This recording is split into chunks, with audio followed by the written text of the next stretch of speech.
बिस्मिल्लाहिर्रहमानिर्रहीम। अस्सलाम वालेकुम। बोलो फरीद रईस के साथ। पंजाब असम्बली की तहलील का मामला होते होते अब तहरीक अदम एतमाद बचाने टूटने के मामले जो है वो अब आइनी बहरान की शक्ल अख्तियार कर गए हैं। गवर्नर के अहकामात रहे एतमाद का वोट लें। दूसरी तरफ स्पीकर पंजाब असम्बली कहते हैं गवर्नर गैर आइनी काम कर रहे हैं। अगर स्पीकर इजलास नहीं बुला रहा है तो स्पीकर पर यह इल्ज़ाम आयद किया जा रहा है कि उसको बुलाना चाहिए था, कार्रवाई उसके खिलाफ होनी चाहिए। कौन ठीक है कौन गलत है? पंजाब के आइनी बहरान का जिम्मेदार कौन है? आइनी बहरान आइन और कानून पामाल कर कौन रहा है? और फिर ऐवान वजीर आला के बाहर कंटेनर्स आ जाते हैं, कोई जिम्मेदारी लेने को तैयार नहीं है। तो कंटेनर्स आए किसकी हिदायत के ऊपर, किसके अहकामात के ऊपर, यह भी वाजे होने को तैयार नहीं है। एक ऐसा बहरान जो कि बहरान दर बहरान होता चला जा रहा है और किसी को यह नहीं मालूम कि आइंदा आने वाले दिनों में होगा क्या। पंजाब के अंदर एक अजब तमाशा लगा है और इसके लिए कानूनी मुशावरत हो रही है। कोई कह रहा है स्पीकर ठीक है, कोई कह रहा है गवर्नर पंजाब ठीक है। लेकिन इस सारी रस्साकशी के अंदर नुकसान किसका हो रहा है? मुल्क का, कौम का, अवाम का, और वो मईशत जिसको चैलेंजेस दरपेश हैं उसका, जिसको इस वक्त तवज्जो चाहिए लेकिन तमाम तवज्जो तोड़ने पे या तोड़ने से बचाने के ऊपर लगी हुई है। ये वो चीजें हैं जिसके ऊपर आज भी ये मुशावरत चलती रही है। वफाकी वजीर दाखिला राना सनाउल्लाह इस बारे में क्या कहते हैं, पहले आपको ये दिखाते हैं। उसकी कोई हैसियत नहीं है। जो प्रेसिडेंट है वो he has to act on the advice of the prime minister. President जो है वो अपने जो है ना वो माथे पे बैठी मक्खी नहीं उड़ा सकता जब तक कि उसको प्राइम मिनिस्टर की एडवाइस ना। डी नोटिफाई करने के हवाले से जो इस वक्त कहा जा रहा है वजीर आला पंजाब को, उसमें जो खबरें आ रही हैं वो यही है कि वो डी नोटिफाई करने का मामला तैयार है। गवर्नर के सिग्नेचर से वो जारी होगा कि वजीर आला पंजाब को डी नोटिफाई कर दे। लेकिन सवाल यहां पे ये पैदा होता है आईनी और कानूनी जो मामलात हैं उसमें कि क्या ये मामला अदालत जाएगा। एक बार फिर पंजाब का मामला अदालत में तय होगा। और इसके साथ साथ स्पीकर पंजाब असम्बली सप्तान खान क्या कहते हैं ये आपको दिखाते हैं। अदम एतमाद आ चुकी है लेकिन उसके प्रोसेस करने पे इतना टाइम लगेगा कि कल कैसे टूट सकती हैं। अभी नोटिस नहीं हुआ, अभी उसमें जो वक्फा दिया जाता है, एमपीएस को बुलाया जाता है, तो ये सारा कैलकुलेट टाइम करके मैं आपको बता रहा हूं कि इंशाल्लाह वील ट्राई। हम तो अवाम के पास जाना चाह रहे हैं बट जो रुकावटें आ गई हैं नो कॉन्फिडेंस की और कॉन्फिडेंस की, अब इनको दूर करने के बाद ही रेजोल्यूशन ऑफ असेंबली होगी। और ये नो कॉन्फिडेंस जो है ये तकरीबन maybe first week of January. यानी कि जल्द ये बहरान खत्म होने को नहीं है। पीटीआई बज़ाहिर तो ये चाह रही है कि पंजाब असम्बली तहलील हो, लेकिन उसके साथ पीडीएम और उसकी इत्तेहादी जमातों के अंदर जो सारी हुकूमती इत्तेहाद है वो ये चाहता है कि यह असम्बली तहलील ना हो। होगा क्या, होने क्या जा रहा है, इस सब पर आज हम बात करेंगे। मेरे साथ स्टूडियोज में बात करने के लिए मौजूद हैं सीनियर सहाफ़ी हैं, तजियाकार हैं, एंकर पर्सन हैं शौकत प्राचा साहब। बहुत शुक्रिया आपका, स्टूडियोज में मेरे साथ आप मौजूद हैं। सीनियर तजियाकार माजिद निज़ामी मुझे ज्वाइन करेंगे और बहुत शुक्रिया आपका। और इसी के साथ एंकर पर्सन सीनियर तजियाकार बैरिस्टर एहतशामुद्दीन हमारे साथ मौजूद होंगे। आप तीनों मेहमानों का बहुत शुक्रिया। प्राचा साहब, ये पंजाब में क्या हो रहा है? वही है जो नज़र आ रहा है। पंजाब में रौला है और पंजाब ने खुद रौला मचाया हुआ है। और मुझे तो हैरत है पीडीएम के लोग या वफाकी हुकूमत अगर ये सोच रही थी कि हम इधर से ऑर्डर करेंगे और वो अपना इक़्तिदार छोड़ने पे राज़ी होंगे। आपको याद नहीं 9 अप्रैल की रात के वाक़यात के यहाँ प्रिजन वैन्स आ गई थी, सुप्रीम कोर्ट खुली, उसके बाद उन्होंने कहा कि नहीं नहीं ये तो हमें करना पड़ेगा। तो जब तक ये नहीं होगा पंजाब में, इस तरह आपका ख्याल है, ये पंजाब की बेसिकली हुकूमत नहीं है, ये पंजाब की हुक्मरानी है, ये पंजाब पे कब्जा है। जो भी करना चाहे, मैं एक्स वाई जी की बात नहीं कर रहा। नहीं, इसका जिम्मेदार है कौन प्राचा साहब? मुल्क की मईशत को आप देख ले वो किधर जा रही है और पंजाब में रस्सा कशी चल रही है, इसका जिम्मेदार कोई तो होगा। आप सादा हैं या मैं सादा हूँ भाई, कौन मुल्क को देख रहा है या किसको मुल्क की फिक्र है? यहाँ लड़ाइयाँ जा रही हैं, हर कोई अपने, मैं कह रहा हूँ हुक्मरानी पावर है, इट्स अ पावर परसूट। अगर गुजरात का चौधरी ख़ानदान पावर की वजह से डिवाइड हो सकता है, परवेज़ इलाही दुआए खैर मांग कर वहाँ जाके मुकर जाता है कि नहीं मैं उधर से बन जाऊँगा, आप क्या क्या बात कर रहे हैं? कहाँ बैठे हुए हैं? अल्टीमेटली देखें, on a serious note, ultimately तो जाएगा कोर्ट में, इसके अलावा तो कोई चारा नहीं है। यानी गवर्नर ने बाकायदा समन भेजा, स्पीकर साहब आगे से 54(3) की बात कर रहे हैं। फिर वो कहते हैं मंजूर वट्टू वाला केस। अगर मंजूर वट्टू वाली अदालतों का इतना ही एहतराम है तो सुप्रीम कोर्ट का भी एहतराम कर लिया जाता ना।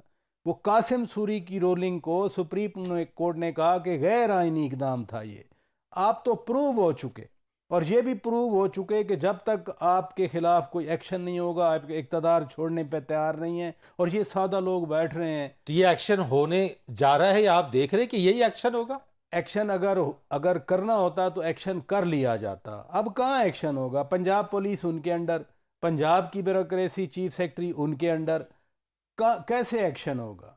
मैं इसलिए गुजारिश कर रहा हूँ आपसे कि अदालत होती है, अदालत में ये मामला जाएगा। गवर्नर ने कहा कि जी आप एतमाद का वोट लें, वो आए नहीं कल। आने वाली कल को अदम एतमाद के लिए किसने अक्सरियत करनी है? वो करनी है जिन्होंने मूव किया है। परवेज इलाही को डर था कि मेरे साथ नंबर नहीं होंगे, टुमारो इनको डर है कि हमारे साथ नंबर नहीं है। और सब्तैन खान जो है वो माशाल्लाह आइन की तशरीह कर रहे हैं खड़े होके।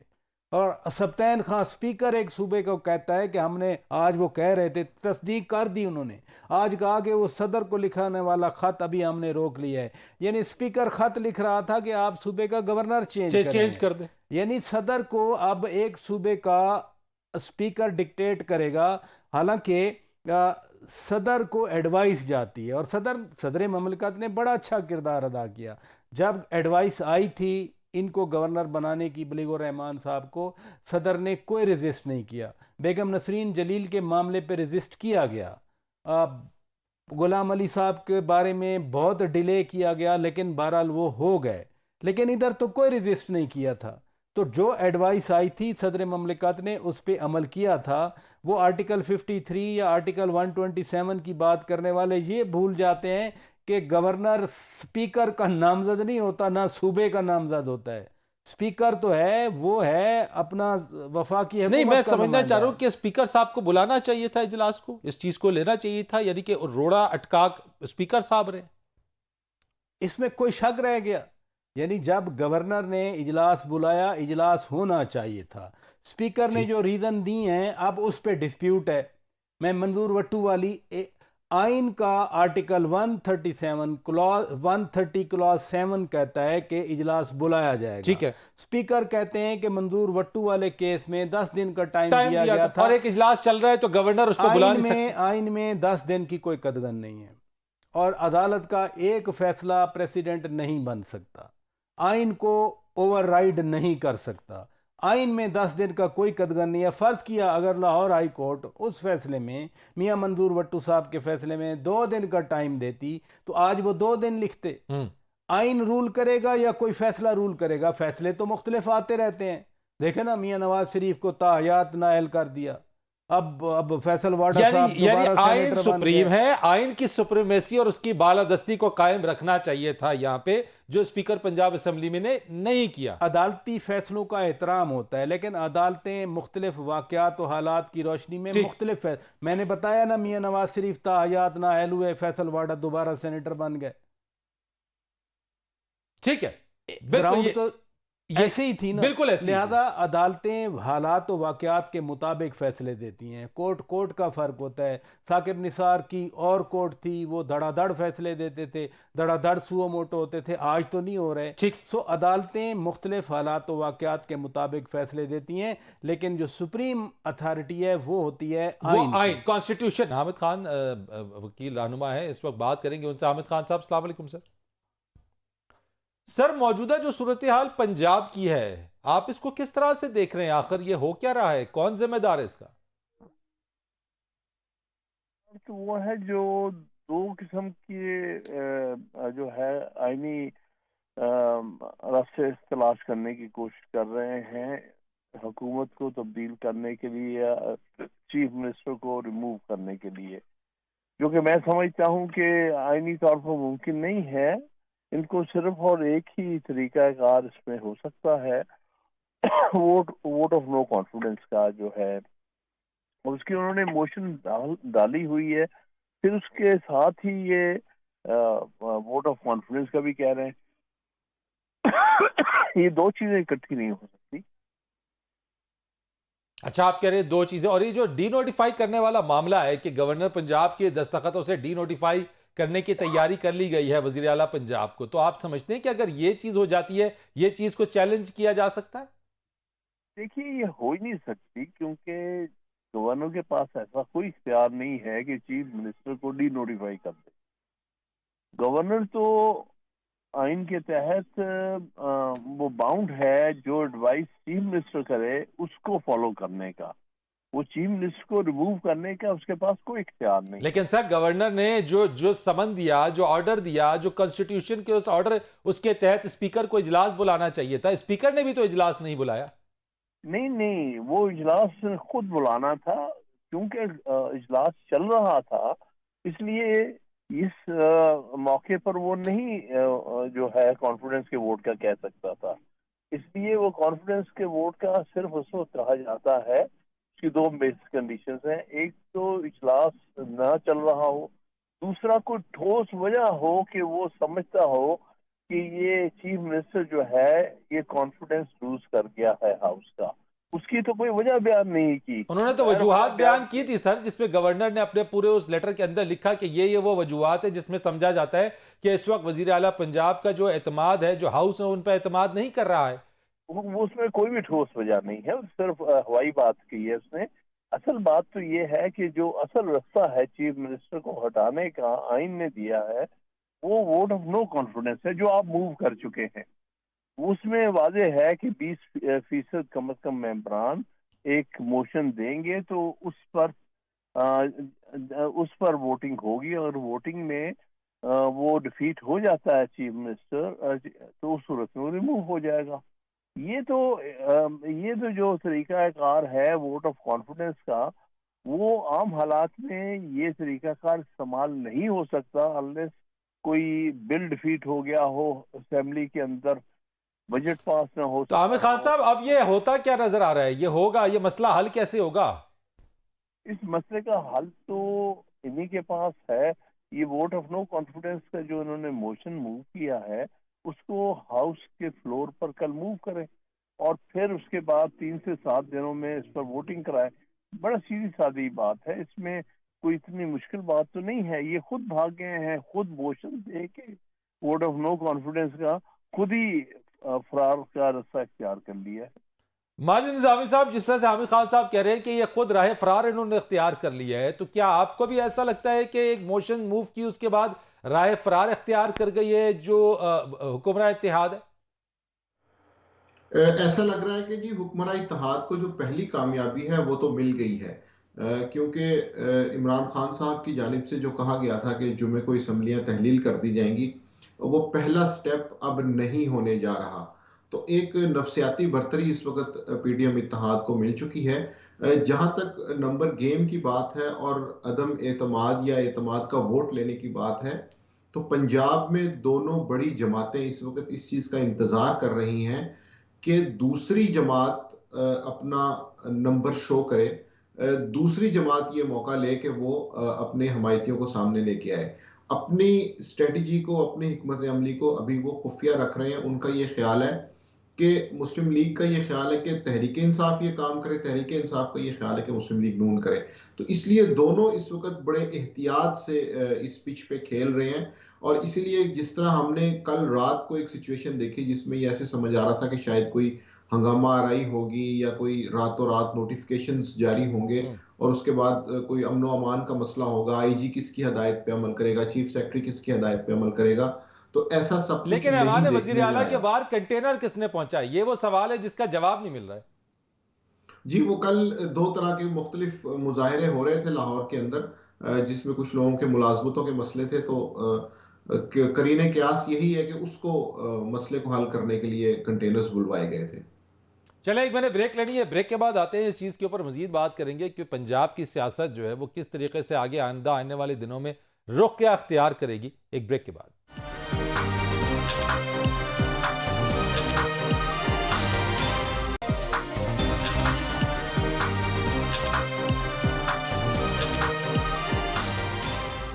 एक बार फिर आपको खुश आमदीद कहेंगे। शौकत प्राचा साहब, अब इस सारे मामले को आप इसका कोई मंतकी हल नजर आता है? क्योंकि मामला तो शुरू हुआ था असम्बलियों की तहलील से, पीटीआई ने कॉल दे दी असम्बलियाँ तहलील करने की, पीडीएम उसको बचाने के अंदर लग गई। यानी अब ये तो खेल जो खेला या शुरू हुआ था उससे तो आगे की अब चीज निकल गई है, पीछे वाली चीज को तो सब भूल गए अब। देखिए ना, हल तो आएगा अल्टीमेटली, इसमें तो कोई शक नहीं। और मैं बता रहा हूँ, एक साइड जो इनिशिएटिव लेगी दूसरी साइड कोर्ट में चली जाएगी। एक साइड ने इनिशिएटिव लिया, फेडरल गवर्नमेंट ने, उसने कहा कि एतमाद का वोट लें। एतमाद का वोट तो मिलना नहीं था, इसमें तो कोई शक नहीं है। निज़ामी साहब की बात दुरुस्त है कि उनको हार नज़र आ रही थी और नफसियाती जो बर्तरी है वो मिल गई फेडरल गवर्नमेंट को। बट हैविंग सेड दैट, ये इतना आसान नहीं है। परवेज इलाही ने बाकायदा गुंडे बुलाए थे ना पंजाब असेंबली, आओ भागो भागो भागो मारो। किसको मार रहे थे? चेयर को। चेयर कौन? स्पीकर हो या डिप्टी स्पीकर हो या even one among the panel of chairman, वो उस वक्त कस्टोडियन ऑफ द हाउस होते हैं। अगर सूबाई असेंबली की चेयर करने वालों को जदोकूब करवाया गया, मारा पीटा गया, और आज दोस्त मोहम्मद मदारी भी अंदर किया गया, उनको जेल में डाला गया। जो इतनी बड़ी लाकानूनियत से बढ़कर मैं कहूँगा चेयर की हत्या करना, इज़्ज़त करना आइन की खिलाफ वर्दी है। अगर आइन की खिलाफ वर्दी की गई, उसके बावजूद परवेज इलाही बन गया चीफ मिनिस्टर। आइन की आइन की खिलाफ वर्दी कासिम सूरी ने की, खुद सुप्रीम कोर्ट ने कहा कि आइन की खिलाफ वर्दी की गई, वायलेशन ऑफ द कॉन्स्टिट्यूशन। हुआ क्या? फेडरल गवर्नमेंट ने कोई इनिशिएटिव लिया? जब आप मिनमिन करेंगे, आप नीचे लगेंगे, रादर थल्ले लगेंगे पंजाबी के पर्सपेक्टिव में, तो फिर आपके साथ यही होगा। अब अगली बात है, मैं फिर कहूँगा लीगल ओपिनियन डिवाइडेड है। आपने अभी आपने सुना हामिद खान साहब को, वो कहते हैं कि जी गवर्नर तो कह ही नहीं सकता। तो फिर आर्टिकल 130 क्लास 7 को उड़ा दें, फिर आइन को फाड़ दें। अगर हमारे मुल्क के एक बहुत बड़े वकील ये कह रहे हैं कि जी गवर्नर बुला ही नहीं सकता, हाँ वो कह रहे नहीं बुला सकता। आपने सुना ना? पता नहीं मैंने गलत सुना नहीं, शायद, मैंने भी यही लेकिन सुना। आपने भी यही सुना, यही सुना है। अभी आपसे 10 मिनट पहले यही सुना है। एग्जैक्टली यही ना कि उन्होंने कहा नहीं बुला सकते। तो मैं आइन को पढ़ूं या उनकी बात सुनूं? मेरे लिए मोहतरम है, सीनियर वकील नहीं, लेकिन राजा साहब अगर ये डिवीजन है फिर किसकी माने? मैं आपसे यही किसका आइन माने, किसका कानून माने? नहीं, आइन है, कोई माने ना माने वो अलहदा बात है। यानी आइन है, मानने वाले हैं और ना मानने वाले हैं, ये दो कैटेगरीज हैं। जो ना मानने वाले हैं उनके बारे में सुप्रीम कोर्ट ने भी कह दिया। इसी पंजाब असेंबली में, इसी लाहौर हाई कोर्ट के मसलसल ऑर्डर्स आते रहे, निज़ामी साहब गिन के बताएंगे आपको, जिस वजह से वो प्रोसेस मुकम्मल हुआ था बुज़दार को हटाने का और दूसरा चीफ मिनिस्टर लाने का। लेकिन फिर सुकम आया। सुकम क्या आया था? जो बुनियाद है पंजाब के क्राइसिस की, वो 25 बंदे हैं जिनको सुप्रीम कोर्ट ने कहा कि नाअहल हैं, डी सीटेड हैं। अगर आप उनका जुर्म तस्लीम करते हैं तो फिर आप ये तस्लीम करें कि उनका वोट काउंट होता है, उसके बाद सजा मिली है। ठीक, वोट भी काउंट नहीं हुआ, सजा भी दे दी। और यही एक जो पेंडिंग पिटीशन पड़ी है, जब उसका फैसला होगा मैं समझता हूं उस वक्त सूरत हाल ज्यादा करीब। तो राजा साहब ये असेंबलियां तहलील होंगी या मामला भी ये कॉन्फिडेंस नो कॉन्फिडेंस की तरफ जाएगा? असेंबलियां तहलील होंगी, मुझे नहीं। ये जो कहते हैं ना कि ये सारा जो सिलसिला है किसी एक खास मकसद के लिए है, ये सारा सिलसिला किसी खास मकसद के लिए है, और वो ये है कि असेंबली तहलील नहीं होगी। अभी तो आज तो सप्तान खान ने भी कह दिया है, स्क्रिप्ट के मुताबिक है। नहीं, स्क्रिप्ट हर किसी की अपनी चाल है ना। या फ्री फॉर ऑल है कि आपने रूल्स की कोई परवाह नहीं करनी, आइन की कोई परवाह नहीं करनी, तो फिर फ्री फॉर ऑल हो। क्या कहते हैं फ्री फॉर ऑल को? फ्री फॉर ऑल यही होता है ना, आप आइन की खिलाफ वर्जी करें। आप जनाब वो assembly, federal government national assembly भी डिसॉल्व हो गई थी। सुप्रीम कोर्ट का ऑर्डर था आपने वोटिंग करवानी है, उन्होंने नेशनल असेंबली डिसॉल्व कर दी थी। सुप्रीम कोर्ट को लिखना पड़ा कि आपने आइन की खिलाफ वर्जी की थी, और जिन्होंने आइन की खिलाफ वर्जी की थी उनके खिलाफ क्या हुआ? कुछ भी नहीं हुआ। माजिद निजामी साहब, इतनी आइन की खिलाफ वर्जी, और जिस तरह से प्राचा साहब फरमा रहे हैं, आइन की खिलाफ वर्जियां माजी में भी होती रही हैं, यानी कि ये सब कुछ इतना ही आसान है कि जिसकी मर्जी आए वो आइन की खिलाफ वर्जी कर दे। यानी बात तो अब असेंबलियां तहलील होने, पीटीआई का नैरेटिव उन्होंने, वैसे केपी असेंबली भी जो है वो पंजाब असेंबली की तहलील से नथी कर दी है कि जनाब यानी ना नौमन तेल होगा ना राधा नाचेगी उसके अंदर। तो भाई बात यह है कि ये फिर होगा क्या? यानी कि मामला इसी तरह से चलता रहेगा हुकूमत इत्तेहाद को, यानी इसका मतलब है बर्तरी हासिल हो गई जैसे आपने भी कहा, इसका मतलब है सब पुरानी तनख्वाह पर काम करते रहेंगे? जी, मेरा ये ख्याल है कि आइन की और कानून की जो कुव्वत नाफज़ा है वो या तो इंतजामिया से आती है और या अदलिया से आती है। और उसकी जो पहरेदारी है वो पार्लियामान करता है। पंजाब की जो सिचुएशन है, इसमें हमें अब देखना यह है कि गवर्नर की जानिब से जो एक अहकामात दिए गए थे जिनकी पाबंदी नहीं की गई, उसके हवाले से वो क्या एक्शन लेते हैं। और इसके साथ साथ जैसे हमने देखा कि आईजी पंजाब और चीफ सेक्रेटरी का तकर्रुर भी किया जा चुका है, तो उसके बाद अब फेडरल गवर्नमेंट की तरफ से जो मौक़िफ़ आएगा वो ये है कि वो इस मामले को किस तरह से देखते हैं। लेकिन भाई साहब, आईनी का जो जी। बाज आईनी माहिरीन है, जैसे कि इसमें भी वो डिवाइडेड हैं, लेकिन कुछ के मुताबिक तो गवर्नर के इस समन के बाद वजीर आला पंजाब परवेज राई पर वजीर आला बरकरार नहीं रहे हैं। देखिए, वो बात इसलिए थोड़ी सी पेचीदा है कि अगर स्पीकर पंजाब असम्बली गवर्नर से ताउन करना चाहते तो वो अपने जारी इजलास को ख़त्म करके नया इजलास बुला सकते थे, लेकिन चूंकि उन्होंने ऐसा नहीं किया तो बहरहाल गवर्नर की डायरेक्शन की खिलाफ वर्जी हुई है। और अब उसके ऊपर किस हद तक और कितना ज़्यादा स्टेप लेना है, ये वफाकी हुकूमत का इस्तेहकाक है और वो बड़े ध्यान से इस चीज़ को करेंगे। उसकी वजह यह है कि अगर हम पंजाब असम्बली के नंबर्स को देखें तो बड़ी डिफरेंट सिचुएशन है। दोनों साइड्स में इशू ये है कि काउंट पूरा कौन करेगा। जब मुस्लिम लीग काफ और तहरीक इंसाफ ने अपने मेंबर्स की गिनती की तो उसके अंदर 190 की बजाय उनके पास 187 का नंबर आया, क्योंकि कुछ लोग बाहर हैं। उनमें भी इनको ये शक है कि कहीं ना कहीं एक आध नंबर भी ऊपर नीचे हो गया तो मामला खराब हो जाएगा। दूसरी तरफ मुस्लिम लीग नून, चूंकि ये सब कुछ हंगामी हालात में हुआ तो उनके कुछ एमपीएस के ऊपर ये पाबंदी थी कि उन्होंने असम्बली में हंगामा राय की थी, तो वो कुछ सेशंस में नहीं आ सकते थे। वो फौरन पंजाब की अदलिया के पास गए और वहां से लेकिन वहां से तो इजाजत मिल गई उनको, मिल गई। तो दोनों साइड्स, अब वो जो 186 का नंबर है वो तो दोनों को नंबर खतरा किसके है कि पूरे शायद इस वक्त है? मैं माजिद साहब आपसे, आपकी चूंकि गहरी निगाह है, मुझे बताइएगा कि इस वक्त नंबर कौन पूरे करेगा? यानी ये जो अदम एतमाद वाला मामला है, किसका पलड़ा भारी है, या कहीं से जोड़ तोड़ होगी, पीटीआई के लोग उस तरफ चले जाएंगे, या क्या होगा ये मामला? जी, इसमें हुक्मरान इत्तेहाद के पास बिल्कुल इस टाइम नैरो मार्जिन है। और अगर हम मजारी जो है अगर वो अपना वोट नहीं देते या जो बाहर से लोग जो बैरून मुल्क है वो नहीं आते, तो मेरा ख्याल है कि 186 का नंबर हुक्मरान इत्तेहाद के लिए मुकम्मल करना खासा मुश्किल होगा। और इसके बाद मुझे मामला इस तरह से दिखाई दे रहा है कि उसके बाद जो सेकंड राउंड ऑफ इलेक्शन होता है कि जिसमें जिसके पास अक्सरियत है वो होगा, तो वहां मामला जाता दिखाई देगा।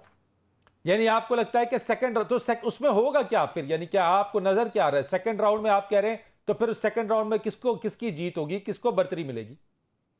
जी, उसमें ऐसे लगता है कि हुक्मरान इत्तेहाद के लिए खासा सूबाई हुक्मरान इत्तेहाद के लिए इस वक्त नंबर्स गेम को सामने लेके आना थोड़ा सा मुश्किल है। इसलिए वो कोशिश ये कर रहे हैं कि ये फर्ज हम ना अदा करें बल्कि अपोजिशन पे ये चीज डाल दी जाए, ताकि अगर उनके अंदर से किसी तहरीक इंसाफ की वफादारियां तब्दील करने वाले सामने भी आते हैं तो फिर उनके खिलाफ एक मुनज़्ज़म कैंपेन की जा सके और मौका मिल सके कि उनका वोट काउंट होगा या नहीं। तो फिलहाल तहरीक इंसाफ पंजाब ने और मुस्लिम लीग काफ ने ये बोझ अपने सर से उतार के तो अपोजिशन के कंधों पे डाल दिया। लेकिन इस सारे मामले के अंदर इकानमी और मईशत और फिर आवाम, वो कहां है? इस पर बात करेंगे एक ब्रेक के बाद।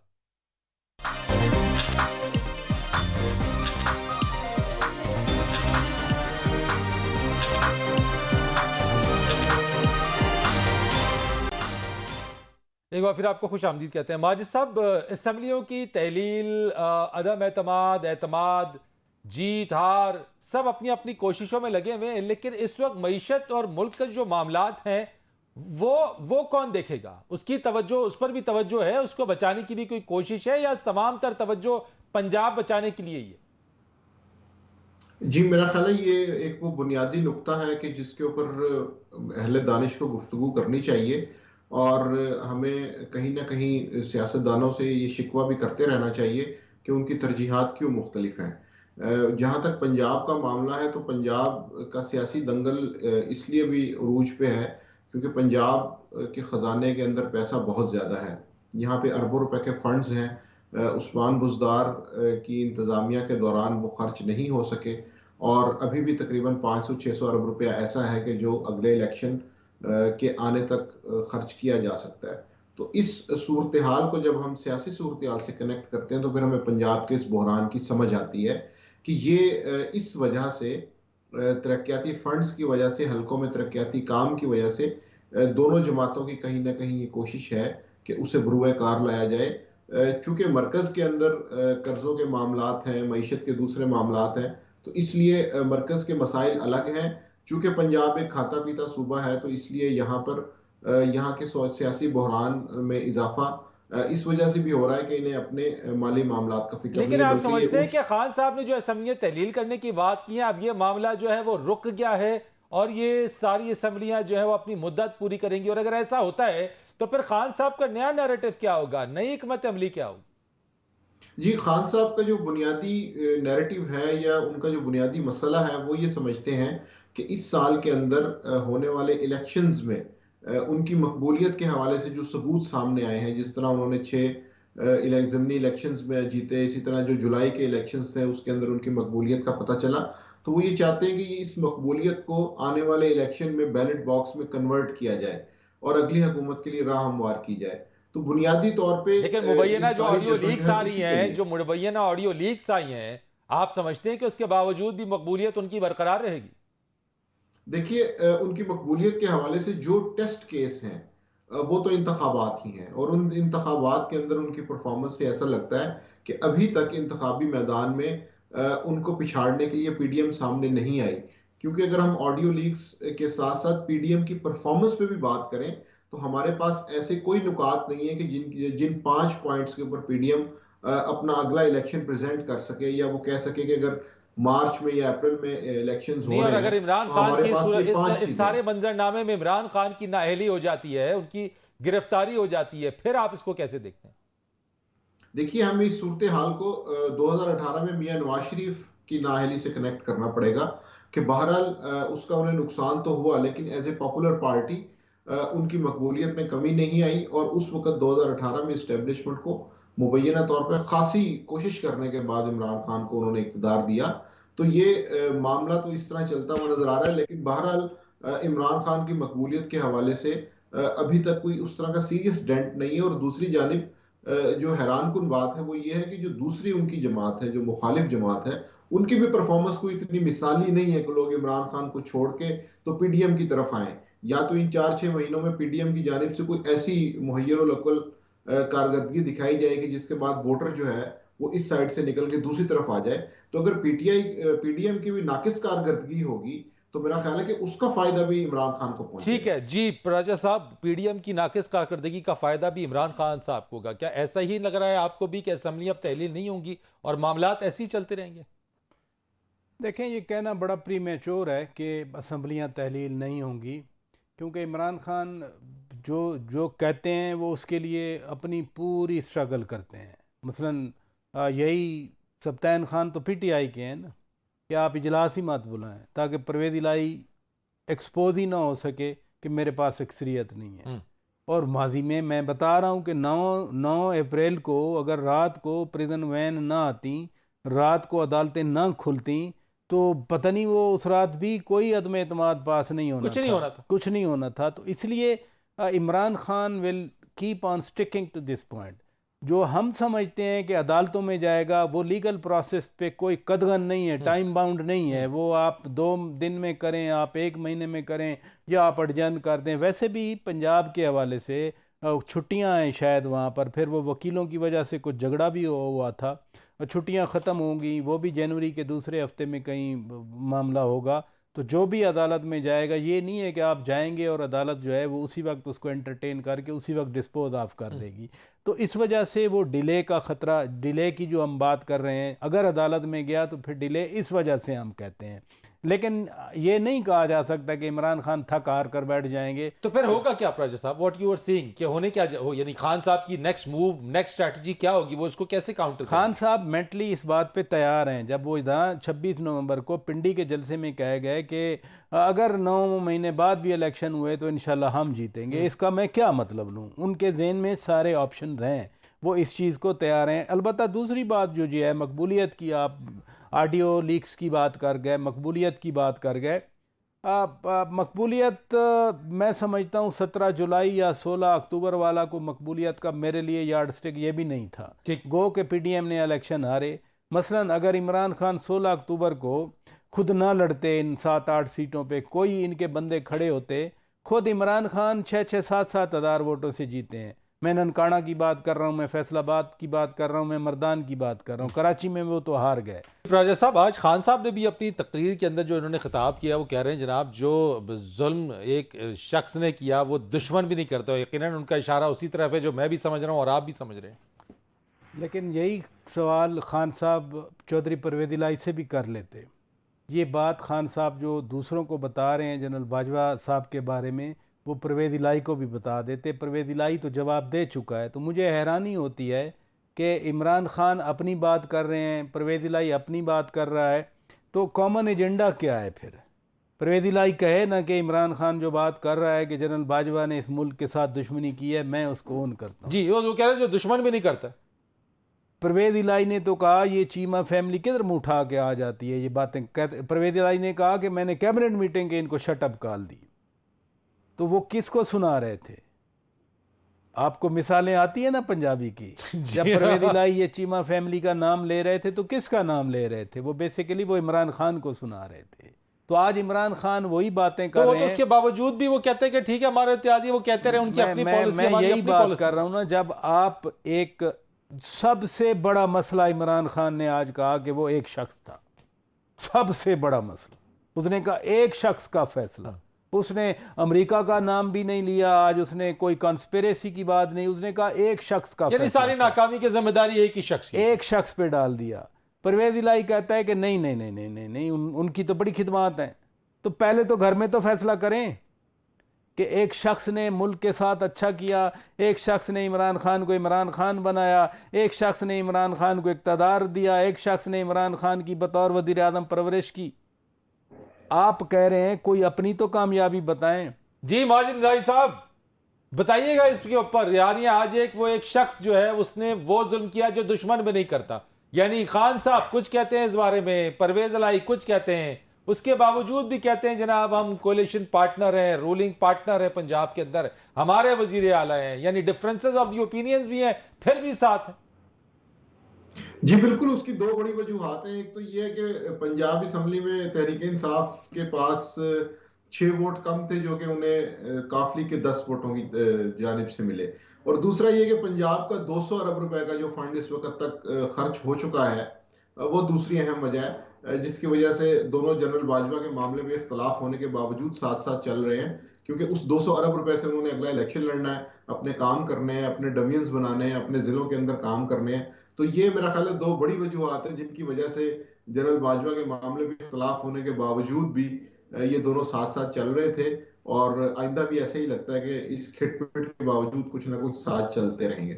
तो जल्दी इलेक्शंस आपको नजर आ रहे हैं माजिद साहब, ये बता दीजिएगा जरा। जी मेरा ये ख्याल है कि अभी तक तो अर्ली इलेक्शंस की कोई ऐसी साइन नजर नहीं आ रहे, और अगर ये मामला मार्च अप्रैल तक चला जाता है तो फिर अपने वक्त पे इलेक्शन होंगे। बहुत शुक्रिया आपका माजिद नवाब साहब। शौकत प्राचा साहब आपका बहुत शुक्रिया। फरीद रईस को इजाजत दीजिए। अल्लाह।